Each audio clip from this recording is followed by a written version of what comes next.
Francis Thomas Avalone entered the world on September 18, 1939, in South Philadelphia, a neighborhood steeped in both grit and melody. His parents, Nicholas and Mary Avalone, were children of Italian immigrants. The family's modest home echoed with the hum of records and the aroma of pasta.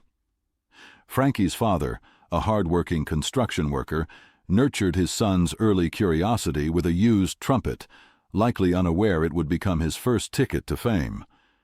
From his earliest years, Frankie displayed a comfort on stage that baffled adults. By the age of 10, he had mastered complex solos and was performing on television programs like The Jackie Gleason Show. This was no parlor trick. The boy had a tone, a confidence, and a focus that set him apart. While other kids traded baseball cards, Frankie memorized jazz scales and idolized Louis Armstrong. Despite the adulation, school life was relatively unremarkable. He attended South Philadelphia High, but academics took a back seat to studio sessions and club appearances. By 12, he was a seasoned performer. Philadelphia, then a crucible of doo-wop, rhythm and blues, and early rock, offered endless musical stimulation. Avalon soaked it in. Though the trumpet made him a prodigy, it was his boyish charm and velvet voice that launched him to national recognition. His first vocal recording, Cupid, showed promise, but it was 1959's Venus that catapulted him to fame. The song, lush and theatrical, became a chart topper and remained his signature hit. This transition from jazz instrumentalist to teen balladeer wasn't accidental. Avalon understood that music trends were shifting. Rock and roll was no longer fringe, it was mainstream, and crooners with stage presence had the edge. With his clean-cut image, he became the fantasy of teenage girls and the ideal son-in-law for middle American mothers. In quick succession, hits like Why, Dee Dina, and Bobby Socks to Stockings flooded the airwaves. Avalon's songs combined innocent longing with catchy melodies. He wasn't trying to outshout the rockers. He was charming the hearts of an entire generation. His records sold in the millions, and he was regularly featured on American Bandstand, whose host Dick Clark became a close ally and advisor. Just when it seemed his pop stardom might plateau with the coming of British acts like the Beatles, Avalon took a surprising turn onto the silver screen. Hollywood came calling, offering him a role opposite Dorothy Malone and Sandra Dee in Guns of the Timberland. Though the film didn't cause a major stir, it marked the beginning of a second career. Everything changed when Avalon was cast alongside Annette Funicello in Beach Party, 1963. The movie was breezy, youthful, and profitable.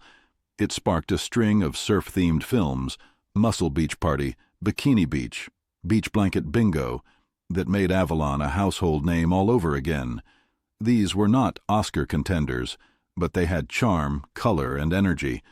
Audiences embraced them as light-hearted escapes, and Frankie became synonymous with that carefree world of surfboards and soda shops. His pairing with Funicello became iconic.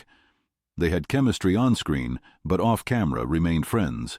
Both understood the importance of image and carefully maintained the public illusion of innocent romance without ever crossing professional boundaries.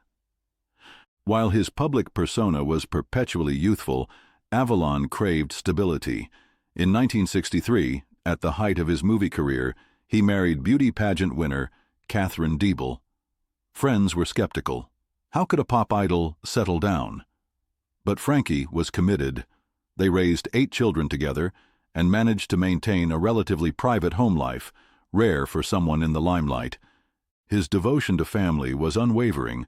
Unlike many of his peers who lost themselves in the excesses of fame, Avalon stayed grounded.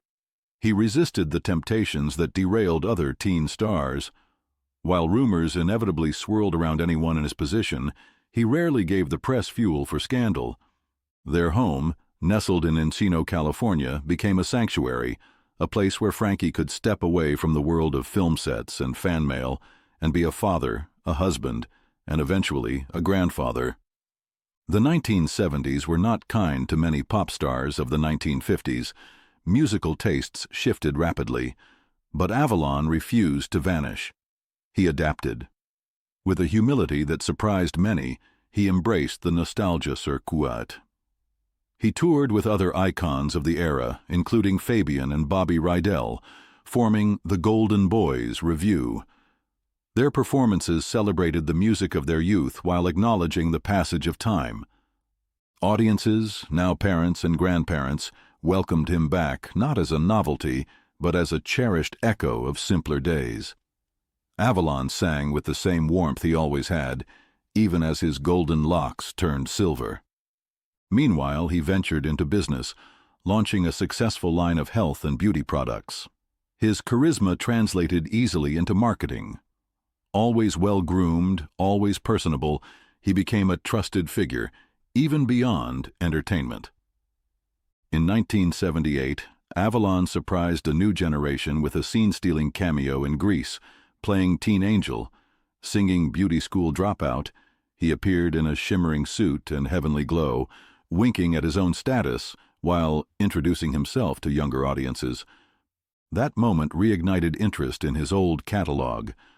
Albums were reissued, and younger listeners discovered his string of hits. Rather than chase trends, Avalon leaned into nostalgia gracefully, never mocking it or pretending to be anything he wasn't. His career continued into the 1980s and 1990s, often appearing on talk shows, game shows, and reunion specials. He toured tirelessly, keeping the flame of his early fame flickering long past the usual expiration date for teen idols. Despite the continued attention, Frankie rarely let the cameras into his personal world. His marriage endured, a rarity in entertainment. He watched his children grow into successful adults, some entering the entertainment industry, others pursuing quieter careers. He stayed active in his Catholic faith and supported charitable causes close to his heart. He endured health scares but always bounced back with tenacity. Publicly, he remained upbeat, often cracking jokes about aging while showing little sign of slowing down. Friends described him as loyal, unpretentious, and endlessly professional. As the years marched on, he accepted the role of elder statesman of early rock and roll with grace. He mentored younger artists and participated in interviews and documentaries about the golden era of pop.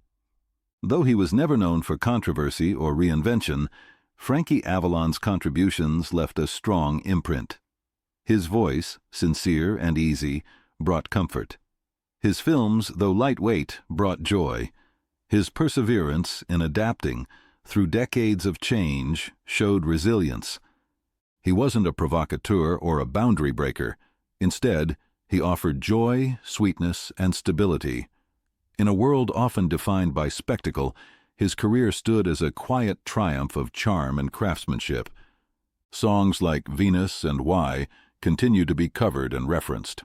His image, clean-cut, smiling, eternally youthful, is enshrined in retro-themed diners, jukebox compilations, and costume parties. But beyond the pop culture footprint lies a real man who carved a lasting place through consistency, connection, and an unwavering sense of self. As of the most recent updates, Frankie Avalon remains very much alive, continuing to perform and appear at special events well into his 80s. While many of his peers have passed into memory, he remains a living reminder of an era when romance ruled the radio, and every boy in America tried to comb their hair just like his. His life story isn't one of spectacular rise and fall.